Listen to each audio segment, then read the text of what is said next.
આ વખતનો માહોલ એવો લાગે છે કે સમગ્ર જિલ્લામાં એક જ કતાર હવા ફેલાઈ ગઈ છે કે ભાજપ કે કોંગ્રેસ તેના સિવાય કે ગેનીબેનની વોટ આદિની આ વખતે લોકસભામાં મોકલવા છે એવું આખા સમગ્ર જિલ્લામાં હું ગમે તે જગ્યાએ ફોન કરું તો લગભગ આ વખતનો એટલો બધો માહોલ છે કે આજની તારીખમાં હું એવું માનું છું કે ગેનીબેન કદાચ 1 લાખ વોટથી વધારે છે. હવે સરકાર છે આપણે બધાને આ માહોલને ચૂંટણીના તારાવથી એક ગરબો હસવાઈ એ ખૂબ મહત્વનો છે. કારણ કે સરકાર પૈસા બધી રીતે હવે ખૂબ સક્ષમ છે અને આપણી જોડે મિત્રો લોકો છે પણ એ લોકોને હાજરી રાખવા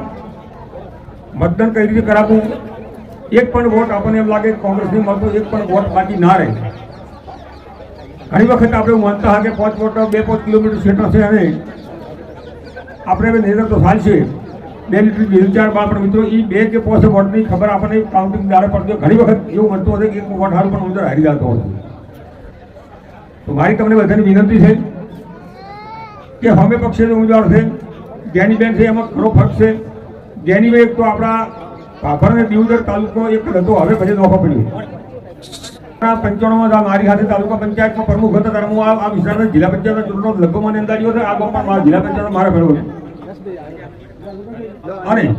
એ વખતે પણ આ ગામે મને ખૂબ વોટ આપ્યા હતા. મારે કદી તાલુકા પંચાયતના સભ્ય હતા થોડા સીટમાં હતા એ પણ જીત્યા હતા.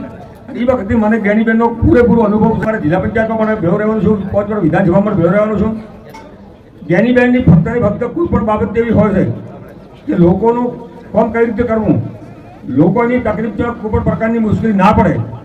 મારા મતદારની કોઈ જગ્યાએ કોઈ હેરાન ન થાય આવી હંમેશા એમની લાગણી હોય તો આપણે બધાને કમર કસીને જ્ઞાનીબેનને કઈ રીતે વિચારવા સમગ્ર જિલ્લોદાર એક તરફી હોય તમે તો બધા આ કામ તો લગભગ મને એવું લાગે છે કે 80% ઠાકોર રહેશે એવું છે મેં તમે ધારો નહીં